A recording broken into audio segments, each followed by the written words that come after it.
Good morning students. In our previous video we started chapter 12 friction.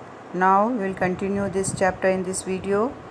Our topic is advantages and disadvantages of friction. The topic is advantages and disadvantages of friction, or you can say friction a necessary evil. Why it is called necessary evil? Because due to advantages and disadvantages it is a necessary evil. वही हमने आज पढ़ना है. Friction is why how it is necessary. First, friction helps to hold things. जैसे किसी भी चीज़ को हम पकड़ते हैं, पकड़ सकते हैं, ग्रिप आती है तो ड्यू टू फ्रिक्शन आती है. ठीक है. Friction helps to stand, walk and run. चलना, फिरना, दौड़ना, ये सब फ्रिक्शन से ही होता है, क्योंकि हमारे शूज़ में और फर्श के बीच में इंटरलॉकिंग होती है एंड फ्रिक्शन होता है, जिसके कारण कि हम चल सकते हैं, दौड़ सकते हैं. Friction helps to write. Same, जो फ्रिक्शन के कारण ही हम लोग लिख सकते हैं. रुक रुक के लिखते हैं ना, एकदम से अगर हम लिखना, अगर फ्रिक्शन नहीं होगा तो एकदम से पेंसिल या पेन हमारा एकदम से स्मूथ जाता जाएगा और हम लिख नहीं पाएंगे. हम अक्षर घुमा सकते हैं. Friction helps moving object to stop. कोई भी चीज़ चल रही है तो स्टॉप करने में हमें हेल्प करती है friction. Friction helps to fix nails in the wall. Friction की हेल्प से ही हम जो दीवार पर कील ठोकते हैं वो कर सकते हैं. Friction is a necessary evil. ये सारे एडवांटेजेस तो हैं ही, लेकिन there are some disadvantages of friction also. What they are? कुछ एग्जाम्पल्स दिए हुए हैं in which friction is useful as well as friction is harmful. Friction की हेल्प से, फ्रिक्शन के कारण ही we can walk, but friction is harmful. कैसे फ्रिक्शन? क्योंकि हम वॉक करते हैं तो जो होल्डिंग होती है, जो इंटरलॉकिंग होती है दोनों के बीच में, हमारे सोल के, शूज़ के सोल के बीच में और जो फ्लोर होता है उसके बीच में, तो कई बार इससे वियरिंग और टीयरिंग भी होती है, जो फ्रिक्शन के कारण रगड़ खाती है चीज़, और जिसके कारण जैसे टायर हैं या हमारे शूज़ के सोल हैं वो फटते हैं. फ्रिक्शन जो है, जब हम फ्रिक्शन के कारण हीट प्रोड्यूस होती है. जब सर्दी होती है बहुत और हम अपने हाथ मलते हैं तो हमें हीट प्रोड्यूस होती है, लेकिन यही हीट जो है कई बार हार्मफुल होती है. जैसे फ्रिक्शन होता है, रगड़ आती है चीज़ों में, तो जो पार्ट होता है वो गर्म हो जाता है, जिसके कारण वो धीरे धीरे उसकी जो लाइफ जो है वो कम हो जाती है. Friction allows moving object to slow down और स्टॉप एज डिज़ायर. जब हम चाहते हैं तो हम फ्रिक्शन के कारण ही, जब भी हम चाहते हैं, जब हमें इच्छा होती है हम रुक जाते हैं, चलना शुरू कर देते हैं, ब्रेक लगा लेते हैं, व्हीकल में जा रहे हैं तो ब्रेक के कारण. लेकिन कई बार जो फ्रिक्शन के कारण जो मतलब ज़बरदस्ती ज़्यादा फ्रिक्शन होता है तो हम नहीं रुकना चाहते हैं तो भी हम रुक जाते हैं. तो in this way friction is harmful. Increasing and reduce. There are so many methods of increasing and reducing friction. Increasing, सब पहले increasing methods to increase friction. तो क्यों होता है? क्या मतलब इंक्रीज़ करने के लिए हम क्या करते हैं? First, grooves on the sole of shoes. आपने देखा होगा जो अगर शूज़ का सोल जो है वो यदि घिस जाता है, बहुत पुराना हो जाता है, तो हमको फिसल जाते हैं, स्लिप होने का डर रहता है. तो जो ग्रूव्स होते हैं उसके अंदर वो फ्रिक्शन को बढ़ाते हैं, जिसके कारण हम फिसलते नहीं हैं. ठीक है. दूसरा है treads on the tyres of vehicles. ये ट्रेड्स होते हैं जिसके कारण जो है फ्रिक्शन ज़्यादा होता है और जो व्हीकल जो है आसानी से विदाउट स्लिपिंग जो है चल सकता है. Brake pads in the brake system of bicycle. जो बाईसाइकिल या व्हीकल को रोकने के लिए व्हीकल्स में जो ब्रेक पैड्स लगे होते हैं, जिसके कारण आसानी से वो रुक जाती है. कबड्डी प्लेयर्स रब देयर हैंड्स विद सॉइल. आपने देखा होगा कबड्डी का गेम में जो पकड़ना होता है प्लेयर को, एक प्लेयर है जो एक टीम का प्लेयर दूसरी टीम के प्लेयर को पकड़ता है, उसके लिए ग्रिप चाहिए होती है. तो ग्रिप के लिए वो क्या करते हैं कि हाथ वो फिसल के ना जाए, तो उसके अपने हाथ में वो सैंड वगैरह या मिट्टी वगैरह रगड़ देते हैं, जिससे कि वो ग्रिप आ जाती है और वो छूटता नहीं है हाथ से. Gymnast apply A course substance on their hands. ऐसे जिमनास्टिक के जो होती है एक्सरसाइज, उसमें भी वो एक रफ सा कोर्स सब्सटेंस जो होता है वो अपने हाथ में मल देते हैं, जिससे कि ग्रिप अच्छी हो जाती है और वो फिसलता नहीं है हाथ से. Methods to reduce friction. जैसे कि इंक्रीज़ करने की कुछ मेथड्स हैं, वैसे ही रिड्यूस करने की फ्रिक्शन है, क्योंकि कई बार फ्रिक्शन को कम भी करना पड़ता है. जैसे सपोज सिंपल एग्जांपल आप लेते हैं, कैरम बोर्ड का गेम खेलते हैं, तो कैरम बोर्ड में आप जब स्ट्राइकर मारते हैं तो वो कई बार स्लाइड नहीं होता है ढंग से.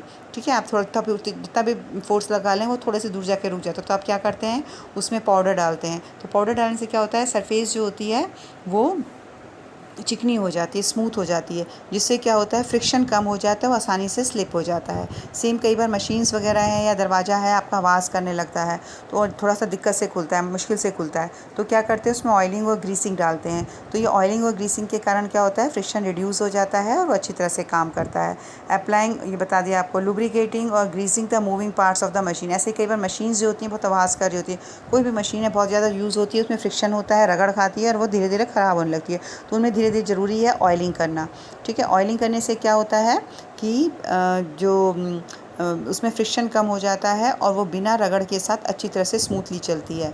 एडिंग एन एयर कुशन, जिनमें हम इस टाइप के लिक्विड्स नहीं डाल सकते, वह एयर कुशन लगे होते हैं जिससे कि फ्रिक्शन कम, आपस में रगड़ कम खाते हैं। रगड़ कम खाएंगे, फ्रिक्शन कम होगा और वो ईजिली काम करेगा।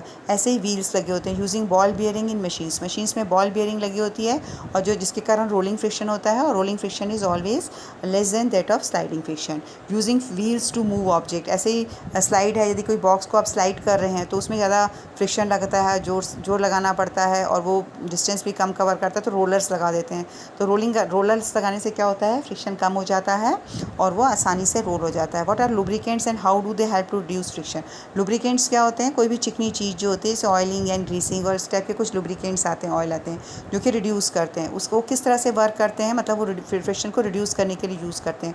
वो किस तरह से वर्क करते हैं? वो कोई भी दो जो से दो आप होता है ना, इंटरलॉकिंग के कारण एक दूसरे के बीच में फंस जाते हैं, ग्रूव्स के कारण वो इंटरलॉकिंग हो जाती है। तो क्या होता है उन इंटरलॉकिंग के बीच में लुब्रिकेंट आ जाता है और वो उसको रगड़ होने से बचाता है। तो इससे क्या होता है, जो वियरिंग और टीयरिंग होती है चीज़ों की, फटती नहीं है वो चीज़ें, मतलब मशीन्स जो हैं वो रगड़ नहीं खाती हैं और वो ज़्यादा टाइम तक चलती हैं। सेम व्हील्स जो होते हैं रिड्यूस फ्रिक्शन, जो व्हील्स जो होते हैं, फिर वही बताया, एक बॉक्स को स्लाइड कर रहे हो आप तो वो ज़्यादा मेहनत लगेगी, उसमें फ्रिक्शन ज़्यादा होगा, लेकिन उसमें रोलर्स लगे होंगे तो वो जल्दी से अपना रोल हो जाएगा और फ्रिक्शन कम हो जाएगा और आसानी से उसको हम कैरी कर सकते हैं। What is fluid friction? Fluids क्या होते हैं?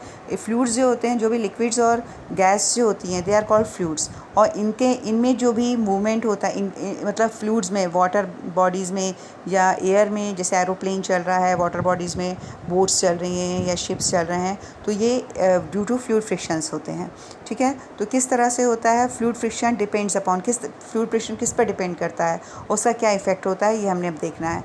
जो फ्लूइड फ्रिक्शन जो होता है, it depends on speed of the object with respect to the fluid. जितनी ज़्यादा स्पीड होगी उतना ज़्यादा फ्रिक्शन होगा, उतना ज़्यादा फ्रिक्शन होगा, मतलब जितना ज़्यादा स्पीड होगी उतना ज़्यादा रुकावट करेगा, वो अपोज करेगा। Shape of the object also depends on shape of the fluids, मतलब शेप, मतलब फ्लूइड्स में जो पानी में या एयर में जो ऑब्जेक्ट्स जो हैं वो चल रहे हैं, it also depend on the shape of the object.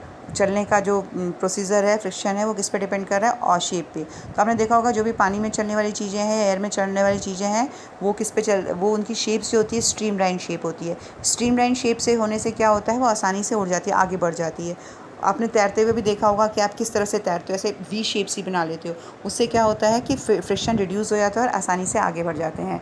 Fluid friction also depend on size of the object. जितना बड़ा साइज़ होगा उतना ज़्यादा फ्रिक्शन होगा, मतलब जितना बड़ा उतना ज़्यादा फ्रिक्शन होगा और वो आगे बढ़ने में उसको अपोज करेगा। नेचर ऑफ द फ्लूइड, जितना ज़्यादा गाढ़ा लिक्विड होगा वो उतना ज़्यादा फ्रिक्शन होगा और वो उसको रुकावट डालेगा। What are advantages of fluid friction? जो विंड मिल्स होती हैं, आपने देखा होगा, which are source of wind energy, they run on